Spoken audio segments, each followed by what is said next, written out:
नियत में खोट।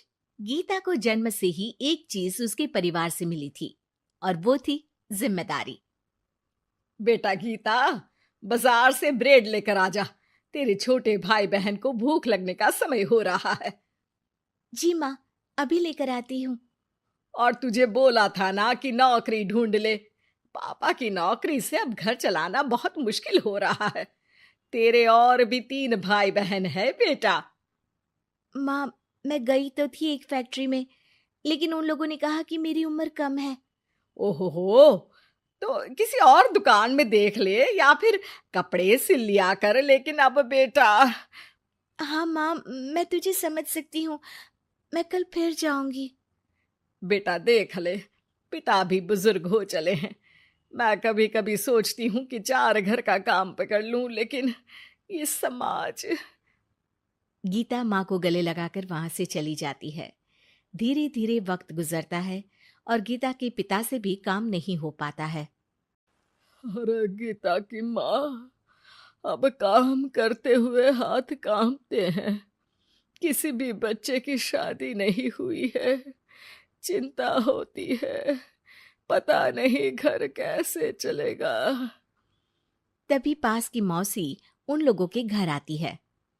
अरे गीता की माँ, चिंता ना करो, तुम लोगों की परेशानी का हल है मेरे पास। आओ बहन, क्या हाल है? कोई खजाना मिल गया क्या? अरे खजाना ही समझो। गीता की शादी के लिए एक लड़का है। लड़का अच्छी नौकरी करता है, अपने 2 मकान है, और शादी के बाद वो तुम लोगों का ख्याल भी रखेगा। ऐसा क्या देख लिया गीता में उसने जो इतना सब करने को तैयार है? अरे भाई साहब, अब आप लोगों से क्या छुपाना। लड़के की पहली बीवी का स्वर्गवास हो चुका है और 2 छोटे बच्चे भी हैं। अरे क्या बोल रही हो मौसी? नहीं नहीं, मैं ऐसी जगह अपनी गीता की शादी नहीं करूंगी। हाँ, मैं भी गीता को किसी ऐसे घर में नहीं भेजूंगा जहां 2 बच्चे पहले ही हो। देखो, गीता मेरी भी बेटी जैसी ही है। अरे लड़का बहुत ही शरीफ है, हो सकता है उसके भाग्य में गीता हो। कोई ऐब नहीं, बच्चे इतने छोटे हैं कि असली माँ और सौतेली माँ में फर्क भी नहीं समझेंगे। अरे लेकिन गीता ही क्यों? क्योंकि गीता को मैं जानती हूँ, कोई दूसरी लड़की उन बच्चों का जीवन खराब कर देगी। काफी मनाने के बाद और हालात को देखते हुए गीता की शादी गणेश के साथ हो जाती है। गीता, मैं ऑफिस जा रहा हूँ। तुम्हें कुछ चाहिए तो मैं ले आऊंगा। मुझे कुछ पैसे दे दीजिए, मैं घर जाना चाहती हूँ।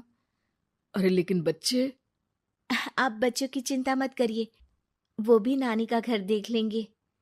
गणेश को गीता की बात अच्छी लगती है। वो उसे पैसे देकर ऑफिस चला जाता है। गीता दोनों बच्चों को लेकर माँ के पास जाती है। अरे मेरे नाती और नातिन, कितने प्यारे बच्चे हैं गीता। हाँ माँ, ये तो दोनों बच्चे मेरे ही हैं। चलो जाओ, अपने मामा और मौसी के साथ खेलो। फिर क्या था, गणेश के बच्चों को ननिहाल और गीता को अपने घर को पालने के लिए गणेश का सहारा मिल जाता है। माँ, ये पैसे ले ले, इनसे तू घर की टूटी छत बनवा लेना और राशन डाल लेना। और हाँ, मैं ना ये कपड़े भाई बहनों के लिए लाई हूँ। धीरे धीरे गीता का घर भी संवरने लगता है। वो अपने ससुराल में भी अच्छे से रहती है और फिर गीता को एक बेटा होता है। गीता, तुम चाहो तो अपनी माँ को यहाँ मदद के लिए बुला सकती हो।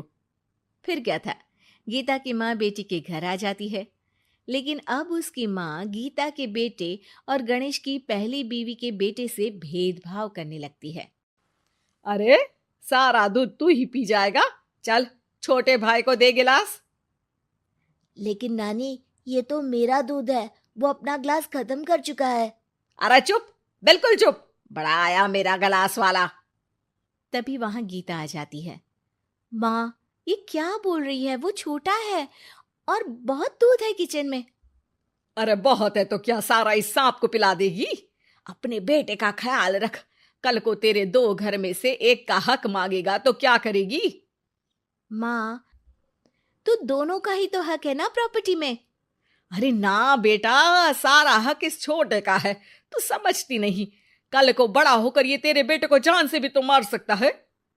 अब माँ सारा दिन गीता को गणेश की पहली पत्नी के खिलाफ कान भरती। अब गीता भी माँ के रंग में रंग जाती है। एक दिन, सुनिए ना, हम लोगों के 2 घर हैं, एक घर क्यों ना मेरे बड़े भाई को दे दे, उसकी शादी हो गई है। और फिर हमारे तो दोनों बच्चे छोटे हैं, बड़े होंगे तब तक तो वो घर हमारे काम का नहीं है ना जी।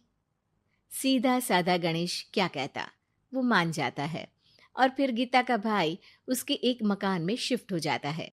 गणेश के ऑफिस जाने के बाद गीता गणेश की पहली पत्नी के बेटे से कहती है, सारा दिन खेलते रहते हो, पढ़े नहीं तो काम पर लगा दूंगी, समझे? बेटा, जो अब सौतेली माँ से सहम चुका था, एक फैक्ट्री में जाता है। साहब, कुछ काम मिलेगा? बेटा, मुझे एक ऑफिस बॉय की जरूरत है, लेकिन तुम तो अच्छे घर के लगते हो। हाँ हूँ भी, लेकिन फिलहाल काम की तलाश है। बेटा एक फैक्ट्री में चपरासी बन जाता है और एक दिन दुखी गणेश का स्वर्गवास हो जाता है। अब तो तेरे पापा भी नहीं रहे, चल निकल इस घर से। अरे क्या बोल रही है बहन, इस घर में इसका कानूनी अधिकार है, कहीं कोर्ट कचहरी का चक्कर लगा तो तू इस घर की भी नहीं रहेगी। अरे तो अब क्या करूं? बस तू अब इसकी शादी कर, इसकी बीवी को खूब सताना कि ये खुद ही बीवी को लेकर घर छोड़ दे। गीता को भाई की बात जंच जाती है, लेकिन कहते हैं ना कि पाप का घड़ा तो भरता ही है। बेटे की शादी के बाद उसकी बीवी सास से भी 4 कदम आगे निकलती है। ए, क्या सारा दिन सोती रहती है, कोई काम नहीं है क्या?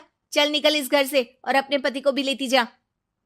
हाँ हाँ तो चली जाती हूँ, वैसे भी ससुर जी के 2 मकान हैं, तो एक तो हमारा ही है, बस अब तो आप हमें अलग ही कर दो। आय हाय, कल की आई छोकरी मकान दे दूं? अरे वो तो मेरे भाई ने तेरे ससुर से खरीदा था पूरे नकद पैसों में। अच्छा, तो कागज दिखा दो और जो मकान बिकने में पैसा आया उसमें हिस्सा दो, तभी घर खाली करूंगी। सास का पारा 7वें आसमान में चढ़ जाता है, लेकिन करती भी तो क्या, ना तो उसके पास कागज थे और ना ही पैसे। और हाँ सासू माँ, वो मेरी शादी में जो भर भर के जेवर पहने थे ना आपने, वो भी इनकी असली माँ के हैं, उन जेवर पर भी मेरा अधिकार है। देखा था मैंने अपनी पहली सास के फोटो में वो गहने पहने हुई, कितनी सुंदर थी वो, कितना जच रहा था उन पर ये सब। सास तो बहू की बात सुनकर दंग रह जाती है। हे भगवान, ये तो बहुत ही तेज है, इससे पंगा लूंगी तो ना घर की रहूंगी ना गहनों की, और पैसे भी हाथ से चले गए। अब क्या था, गीता को सालों बाद उसका तोड़ मिल जाता है। अब घर में सुख शांति हो जाती है।